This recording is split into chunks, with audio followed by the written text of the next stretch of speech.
Hello everyone. Welcome to the online class of Shri Ram Public School. Myself Pragati Pandey. And today we are going to end our first chapter, and the last topic of our chapter is nervous tissue. So students, the first thing you should know is that what is the function of nervous tissue and what are they doing. जो हमारे body में किसी भी signal का transmission, मतलब कि कोई चीज़ ठंडी है, गर्म है, जल रहा है, तीखा है, कड़वा है, ये सारी चीज़ें आपको पता चलता है आपको टंग से। जो भी टेस्ट की चीज़ें हैं वो आपको आपके टंग से पता चलती है।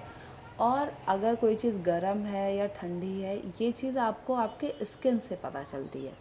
मतलब कि स्किन हुआ या आपका टंग हुआ, इवन स्मेल, जो आपको स्मेल फील होती है, ये भी चीज़ें जो है वो कैसे आपको पता चलता है कि ये रोज़ है, ये डहलिया है। उसका स्ट्रक्चर तो डिफरेंट है, स्ट्रक्चर से आप पहचानते तो हैं, लेकिन दैट पर्टिकुलर स्मेल जो है वो कैसे आप पहचानते हैं, वो पॉसिबल होता है हमारे नर्वस सिस्टम की वजह से। अगर आप धूप में हैं, आपको धूप गर्मी फील होती है, वो कैसे हो रहा है। इवन अगर आप आग है, आग को आपने टच कर लिया है तो आप तुरंत हाथ रिमूव कर लेते हैं। क्यों? ये सारी चीज़ें हमारे नर्वस सिस्टम की वजह से होती हैं। नर्वस सिस्टम क्या करता है, पूरे बॉडी में सिग्नल को ट्रांसफ़र करता है। मतलब अगर कोई चीज़ गर्म है तो उंगली से आपने टच किया, उंगली में आपके जो नर्वस टिश्यूज़ थे वो एक्टिव हो गए कि हाँ कोई चीज़ गर्म हमें फील हुई है। वो क्या किए, मैसेज को ट्रांसफ़र किए आपके बॉडी के जो कंट्रोलिंग पार्ट है, ब्रेन, उसको मैसेज ट्रांसफ़र किए कि यहाँ पे कोई चीज़ है जो हमने टच किया और ऐसा हमें फील हो रहा है। ब्रेन उसको एनालाइज करता है, उस सिग्नल को, उस मैसेज को देखता है, समझता है, उसके बाद उसको रिप्लाई करता है कि अच्छा ठीक है, ये चीज़ गर्म है और आप वहाँ से हाथ अपना हटा लो। तो ये कैसे हो रहा है, इसमें होता है इम्पल्स, यानी कि मैसेज का ट्रांसमिशन। वो कंडीशन सिर्फ और सिर्फ हमारे नर्वस सिस्टम से ही होती है। नर्वस टिश्यू और nerve cell form the main component of the brain and the spinal cord. हमारे बॉडी का जो कंट्रोलिंग पार्ट है वो होता है ब्रेन और स्पाइनल कॉर्ड। तो जो नर्वस टिश्यू होती हैं या नर्व सेल, ये हमारे ब्रेन और हमारे स्पाइनल कॉर्ड का मेन पार्ट होती हैं और ये एसेंशियल पार्ट हैं सेंट्रल नर्वस सिस्टम का। हमारी बॉडी में जो नर्वस सिस्टम है उसमें 3 पार्ट होते हैं। एक होता है सेंट्रल नर्वस सिस्टम, मतलब केंद्र, हमारी बॉडी का केंद्र, हमारे बॉडी को कंट्रोल करने का जो सेंटर है वो है ब्रेन और स्पाइनल कॉर्ड। उसके बाद होता है peripheral nervous system. Peripheral nervous system, periphery means होता है किनारे, यानी हमारा ब्रेन और हमारा स्पाइनल कॉर्ड के अलावा बॉडी में जितनी भी चीज़ें हैं वो आती हैं हमारा पेरीफेरल नर्वस सिस्टम के अंदर। ओके, तो हमारा जो सेंट्रल नर्वस सिस्टम है उसमें ब्रेन और स्पाइनल कॉर्ड आता है जो हमारी बॉडी को कंट्रोल करता है। This tissue regulate and control body function and activity. ये जो नर्वस टिश्यू है ये हमारी बॉडी के फंक्शंस को कंट्रोल करता है, उनकी एक्टिविटी को रेगुलेट करता है। मतलब कैसे काम करना है, कब हमें हाथ को रिमूव करना है, कहाँ पे आग हमें फील हो रही है, कहाँ पे हमें ठंडा फील हो रहा है, ये सारी चीज़ें हमारा नर्वस टिश्यू ही जज करता है और बताता है। Neurons is the basic unit of structure of nervous tissue.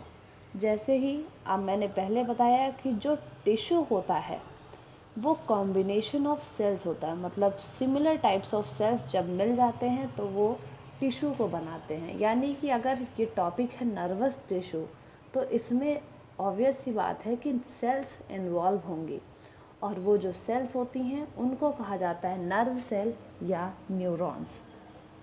It consist of a nerve cell body. ये क्या होता है, इसमें नर्व सेल बॉडी होती है, डेंड्राइट्स होते हैं जो कि इम्पल्स को कैरी करते हैं और एक्सॉन होता है। अब हम डायग्राम पे देखेंगे कि कैसा होता है। Here is the diagram of neuron which is nerve cell. इसमें आप देख रहे हैं ये जो स्ट्रक्चर है, इसमें ये झाड़ीदार जो आपको पेड़ जैसे दिख रहे हैं, इनको कहा जाता है डेंड्राइट्स। ये जो डेंड्राइट्स होती हैं, ये यहाँ से मैसेज को लेती हैं और एंड तक ले जाती हैं। मतलब कोई भी मैसेज यहाँ से यहाँ तक आया, यहाँ पे डेंड्राइट्स थी, इन्होंने मैसेज को रिसीव कर लिया, फिर इसके बॉडी के अंदर से होते हुए मैसेज वापस यहाँ इसके एंड तक जाता है। जैसे ही एंड तक गया, यहाँ पे एक और इसी तरह से यही नर्व सेल अरेंज होता है यहाँ पर, और फिर ये जो डेंड्राइट्स होती है दूसरे वाले की जो ये जो डेंड्राइट्स हैं, ये मैसेज इनसे होते हुए दूसरे नर्व सेल में जाता है। मतलब जो नर्व सेल होती हैं वो एक के बाद एक अरेंज होती हैं। जिस तरह से ये एक सेल है, इसी तरह से इसके आगे भी होगा, इसके भी आगे होगा, ऐसे सीक्वेंस में ये अरेंज होती हैं। हमारा जो नर्व सेल है, इसमें इनको बोला जाता है डेंड्राइट्स। ये न्यूक्लियस है। इस पूरे को मेन सेल बॉडी कहते हैं। आगे ये जो पार्ट है ये एक्सॉन है। इस पूरे को एक्सॉन कहते हैं। और एक्सॉन की जो एंडिंग होती है वैसे बटन शेप की होती है, इस तरह से, जैसे कि आप यहाँ पर देख रहे हैं। तो ये एक्सॉन की एंडिंग है। न्यूरॉन्स और nerve cell are sensitive to stimulus such as heat and cold. ये जो न्यूरॉन्स होते हैं, ये जो नर्व सेल हैं, ये सभी ये जो नर्व सेल्स हैं, ऐसे ढेर सारी नर्व सेल अरेंज होती हैं। ये बहुत ही सेंसिटिव होती हैं किस चीज़ के लिए? हीट, कोल्ड, डार्क, लाइट, इन सभी के लिए ये काफ़ी सेंसिटिव होती हैं। These transmit signal or nerve impulse from the brain to other part of the body. इनका काम होता है कि ये सिग्नल को, मैसेज को बॉडी पार्ट्स में पहुंचाती हैं। ओके, जो सिग्नल होता है, जो मैसेज होता है, उसको नर्व इम्पल्स कहा जाता है। उसको साइंस के लैंग्वेज में हम सिंपली क्या, अगर व्हाट्सएप टेक्स्ट भी हम करते हैं तो हम कहते हैं कि मैसेज आया और मैसेज गया। तो जब हम हमारी बॉडी में मैसेज का ट्रांसफ़र जब होता है और जब हम उसके बारे में बात करते हैं तो हम उसको इम्पल्स कहते हैं। मैसेज ना कह करके हम इम्पल्स कहते हैं। ठीक है। The basic structure of neuron consist of, जो हमारा न्यूरॉन होता है उसका जो स्ट्रक्चर होता है उसमें सेल बॉडी होती है। द सेल बॉडी और cyton is the central part of the neuron. जो सेल बॉडी है या साइटॉन, ये जो आपका सेल बॉडी है, ये इसको साइटॉन भी कहते हैं। ओके, तो जो सेल बॉडी या साइटॉन होता है वो सेंट्रल पार्ट होता है किसी भी न्यूरॉन का। आप देख रहे हैं कि सेंट्रल पार्ट है। It consist of a single centrally located nucleus and is filled with cytoplasm. ये जो सेल बॉडी होती है, ये इसके अंदर यहाँ पर फ्लूइड होता है जिसको साइटोप्लाज्म कहते हैं, और इसमें एक न्यूक्लियस होता है जो कि ये है। ओके, इसके बाद सेकेंड पार्ट जो इसका होता है वो होता है डेंड्राइट्स। डेंड्राइट्स मैंने पहले बताया कि ये जो ब्रांचेस हो ढेर सारी आपको दिख रही हैं, ये सारी जो है इनको डेंड्राइट्स कहते हैं। These are branches extending from the cell body. ये ब्रांचेस हैं जो कि सेल बॉडी से निकली हुई होती हैं। Dendrites receive nerve impulse from the adjacent neuron. जो ये डेंड्राइट है ये मैसेज को, इम्पल्स को रिसीव करती हैं। मैंने पहले ही बताया कि इनका अरेंजमेंट जो होता है वो कुछ इस तरह होता है। सपोज़ एक सेल बॉडी यानी कि न्यूरॉन ये है इस तरह से, और इसके ऐसे करके एंडिंग स्ट्रक्चर है। तो क्या होता है, ये इसका हो गया न्यूक्लियस। मैंने बनाया ये एक न्यूरॉन है। ये जो डेंड्राइट्स होती हैं वो इन्हीं से एकदम अटैच होती हैं यहाँ पर, और जैसे ही एंड हुआ यहाँ पे दूसरी डेंड्राइट होती है और आगे पूरी सेल बॉडी होती है। मतलब ऐसे एक के बाद एक इस ये अरेंज होते हैं। तो डेंड्राइट का काम होता है ये मैसेज को, जो मैसेज आ रहा है उसको रिसीव करता है, ठीक है, और अपनी बॉडी से अंदर ले जाते हुए यहाँ पर ला करके ड्रॉप कर देता है। यहाँ से दूसरी डेंड्राइट इसको ले लेती है मैसेज को, और वो अपनी बॉडी से लेते जाती है आगे एंड तक। इस तरह से एक न्यूरॉन से दूसरे न्यूरॉन, दूसरे न्यूरॉन से तीसरे न्यूरॉन, तीसरे से चौथे, चौथे से ऐसे 1000 न्यूरॉन से होते हुए मैसेज जो है वो ट्रांसफ़र हो जाता है। Okay. Axon. Axon is a nerve fibre extending from the cell body. ये जो एक्सॉन होता है ये नर्व फाइबर है, जो कि इसको कहेंगे हम।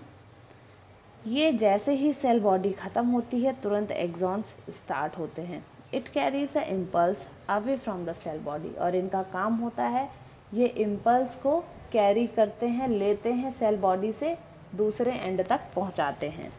It is the main conducting unit of the neuron, और ये सबसे ज़्यादा कंडक्शन का काम करते हैं, मतलब एक जगह से दूसरी जगह मैसेज का ट्रांसफ़र ये ही सबसे ज़्यादा करते हैं।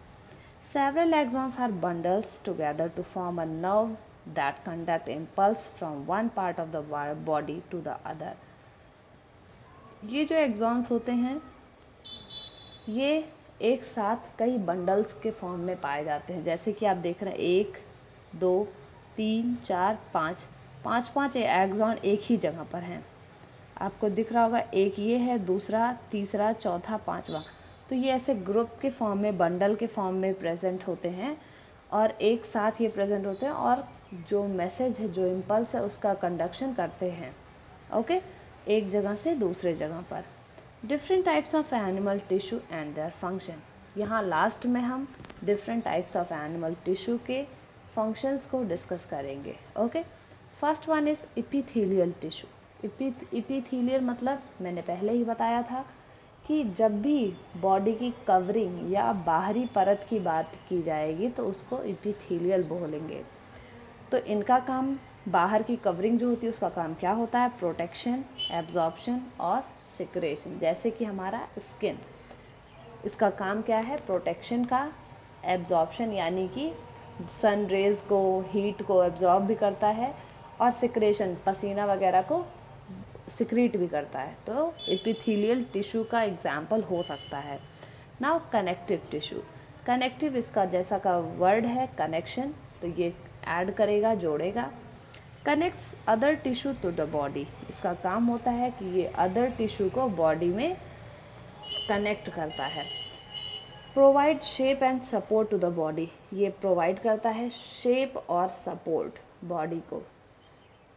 Store food material in the form of fat, और ये एडिपोज टिश्यू के फॉर्म में फैट को भी स्टोर करते हैं। Now third one is muscular tissue. Muscular tissue का काम यही है कि ये मसल्स होते हैं और ये स्ट्रेंथ प्रोवाइड करते हैं, और जो स्केलेटल है उसको मूवमेंट प्रोवाइड करते हैं। Okay, now fourth one is nervous tissue. Nervous tissue convey message from one part of the body to the other. अभी अभी हमने पढ़ा कि इनका काम होता है मैसेज का ट्रांसफ़र एक जगह से दूसरे जगह पर। Receives stimuli from the outer environment. इनका काम ये भी होता है कि बाहरी इन्वायरमेंट से स्टिमुलाई को रिसीव करना, यानी कि सिग्नल को रिसीव करना और ब्रेन तक ले जाना। जैसे कि अगर आप बैठे हुए और प्रेस आपके हाथ पे कोई छुआ दे, तो बाहर यानी कि आउटर, आपकी बॉडी के बाहर प्रेस को टच कराया गया, यानी आउटर इन्वायरमेंट में आपको स्टिमुलाई मिला कि आपके बॉडी पे प्रेस टच हुआ है। अब मैसेज, ये नर्व सेल क्या करती है? मैसेज को ब्रेन तक ले जाती है कि प्रेस टच हो गया आपके हाथ पे, अब आप हाथ हटा लो। ब्रेन कहता है हाथ हटाओ, तो आप हाथ हटा लेते हो, और ये विद इन अ सेकेंड होता है। इतना बड़ा काम विद इन अ सेकेंड होता है। यही काम होता है हमारे नर्वस टिश्यू का। Okay, so students, we have completed our chapter, and tomorrow I will share the exercises of this chapter. So that's all for today.